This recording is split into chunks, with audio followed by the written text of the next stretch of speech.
Fernando de la Rúa estaba internado en el Instituto Fleni, en Escobar, por una falla cardíaca y renal. Martín, ¿cómo fue primero la llegada al gobierno? Después, claramente, todos sabemos cómo terminó, pero fue quizá uno de los candidatos que más se preparó para llegar. Bueno, él tenía una larga trayectoria política cuando llega al gobierno, pero sobre todo tenía una imagen de ganador en la política, que hoy parece opacada por lo que fue el final de su gobierno y sobre todo por la imagen de dubitativo, la imagen de débil que transmitió durante su gobierno y que se potenció en lo que eran los relatos de la época. Pero de la Rúa hay que recordar que llega a las elecciones del 99, que gana arrasa esas elecciones, muy cerca del 50% de los votos, en primera vuelta, por supuesto. 10 de diciembre del 99. Llega al poder, las elecciones las había ganado por 10 puntos de diferencia, con 48 puntos ante Eduardo Duhalde. Llega después de la conformación de la alianza con el Frepaso. Él gana la interna del Frepaso, de la alianza a la candidata del Frepaso, que fue Graciela Fernández Mejide. Y él venía como un ganador, un tipo que siempre había ganado todas las elecciones a las que se había presentado, desde el año 73, cuando fue candidato a senador, es el senador más joven que gana en la capital federal. Después es candidato a vicepresidente contra Perón, pierde en la fórmula con Balbín, pero después cada elección que se presenta en la ciudad de Buenos Aires, en la democracia, gana con mucha facilidad. Y si hace su repaso, como su línea de tiempo, ¿cuándo es el principio del fin de su gobierno? Bueno, ¿qué es lo que marca el principio del fin? El principio del fin lo marca el caso de los sobornos en el Senado y la caída de la renuncia, en realidad, de Chacho Álvarez a la vicepresidencia. Eso empieza a marcar la debacle política de ese gobierno, pero ese gobierno venía con, de alguna manera, un destino marcado desde el principio, que era la crisis económica larvada que recibe en herencia, un déficit fenomenal, una deuda impresionante y la ficción de la convertibilidad que ya para el año 99, principios de 2000, cuando él asume, era insostenible. Y de la Rúa, que no se lo puede exculpar de eso, llega a la Casa de Gobierno prometiendo que le va a mantener un peso, un dólar, ¿no? La ley de un peso, un dólar. No pasó. Eso que Duhalde en la campaña se había animado a insinuar que había que cambiarlo y que muchos economistas que no lo querían hacer público, porque hay que recordar lo popular que era la ley de convertibilidad, a pesar de todo lo que se barría debajo de la alfombra. De la Rúa, de lo que no veíamos. Claro, lo veían muchos, pero nadie lo quería decir. El 1 a 1 era muy cómodo, muy confortable, no había inflación. Por supuesto. La moneda valía mucho.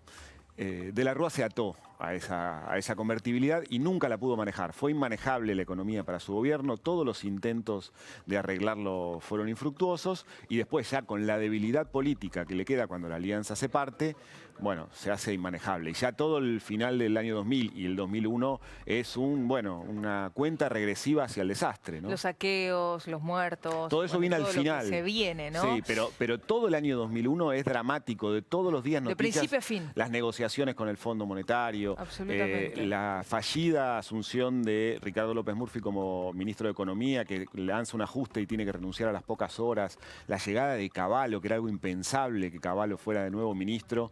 Y después todas esas negociaciones. Sí, llegan al corralito.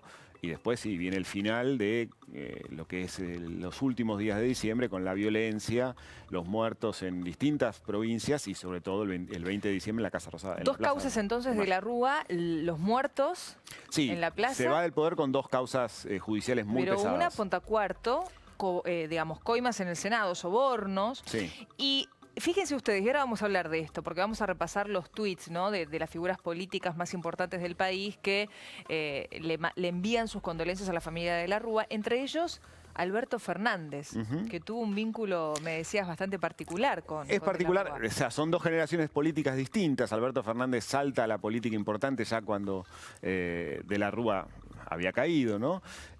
Pero cumple un papel importante en la investigación, en la causa de los sobornos en el Senado del año 2000. ¿Por qué? Porque en el año 2003, cuando ya era jefe de gabinete de Néstor Kirchner, Alberto Fernández, él recibe en la Casa Rosada y habilita de alguna manera el papel de Mario Pontacuarto, que era secretario del Senado del año 2000, como arrepentido en la causa, el hombre que cuenta que se pagaron las coimas y cómo se pagaron las coimas, y que habilita la causa judicial, le da fuerza a la causa judicial en la que De la Rúa termina procesado y enjuiciado. Esa aparición de Pontacuarto, él llega a la Casa Rosada de la mano de Aníbal Ibarra, que era entonces todavía jefe de gobierno de la ciudad, y del diputado porteño radical Daniel Bravo, cercano también en ese momento al kirchnerismo. Ellos le llevan a Pontacuarto a Alberto Fernández a la Casa Rosada, Alberto Fernández lo recibe y ya con el apoyo y la estructura del gobierno detrás, Pontacuarto presenta esa denuncia y bueno, reaviva ese escándalo 3 años después de ocurrido, se abre esa causa judicial que investiga el juez Rafecas, lo procesan a De la Rúa y a varios de los senadores y exfuncionarios de De la Rúa. Eso llega a juicio, el juicio se celebra en el año 2012-2013, la sentencia es absolutoria para De la Rúa y para todos los acusados y el tribunal, que es el Tribunal Oral Federal 3, en ese momento determina que nunca se pagaron las coimas, que todo lo que dijo Pontacuarto era mentira, y acusa de falso testimonio, denuncia en realidad, aunque no estaban en el juicio, por falso testimonio a Aníbal Ibarra y a Bravo, y menciona, sin imputarlo, pero menciona a Alberto Fernández como parte de la maniobra que según ese tribunal había sido una falsedad para inculpar a De la Rúa y a sus exfuncionarios. Mucho para analizar, ¿no? Del trayecto, del recorrido del expresidente Fernando de la Rúa en el gobierno. Vamos a hablar también después de cómo comenzó a deteriorarse su salud, porque esta última internación no era nada nuevo para su familia, lamentablemente. Sin embargo, lo habíamos visto, creo que la última aparición pública había sido en el marco de la cumbre del G20 en el Teatro Colón y también ahora lo vamos a repasar, pero hoy bien temprano les decía, nos enterábamos de la confirmación, porque durante toda la madrugada corría cada vez con más fuerza esta noticia de que había fallecido, pero 7:10 fue la confirmación, lamentablemente, de la muerte de Fernando de la Rúa. E inmediatamente, lo que suele ocurrir a través de redes sociales, sobre todo de Twitter, los principales mandatarios enviando condolencias. Vamos a repasar eso en segundos, pero antes, el mensaje que hizo bien temprano el presidente de la Nación, Mauricio Macri, a través de su red social, pero en la provincia de Tucumán, en el marco de la celebración por la independencia, se tomó unos minutos también para destacar la figura de la Rúa. Dijo, entre otras cosas, que fue un hombre bien intencionado, que fue una buena persona. Quiero saludar a la familia de la Rúa en este día tan doloroso para ellos. Ha muerto el expresidente Fernando de la Rúa, un dirigente bien intencionado, una buena persona. Así que todo mi cariño para la familia de la Rúa. Esas fueron las palabras de Macri hoy bien temprano en la provincia de Tucumán, pero les decía, otras personalidades también acercando sus condolencias para la familia de la Rúa a través de cuentas de Twitter. La expresidenta de la Nación, Cristina Fernández de Kirchner, hizo lo propio. Allí vemos lo que escribió: nuestras condolencias a familiares y amigos del expresidente Fernando de la Rúa. ¿Qué vínculo tenían de la Rúa con Cristina? Ninguno, cero, inexistente.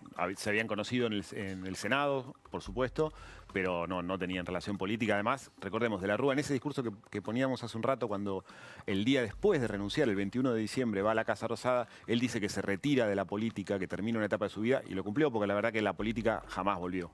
Totalmente. Vamos a ver el tuit del precandidato a la presidencia, ¿no? A ser presidente de la Nación, de Alberto Fernández. Lamento el fallecimiento del expresidente Fernando de la Rúa. Mis condolencias a sus familiares y amigos. Y el mismo fíjense texto. El horario, 7:27 de la mañana, cuando Sí. a las 7:10 fue la confirmación de la muerte. Sí, Alberto y Cristina sacan prácticamente el mismo texto. Alberto podrá decir que él lo sacó primero, en este caso. No vi el horario del tuit de Cristina. Sí, el de él es un poco anterior. Macri fue un poco más generoso hacia la memoria de la Rúa. Habló de buena persona y en el tuit que envía también le destaca de alguna manera su gestión o por lo menos su carrera política. Va un pasito más allá de la simple condolencia. La simple condolencia, que es como lo políticamente sí, correcto.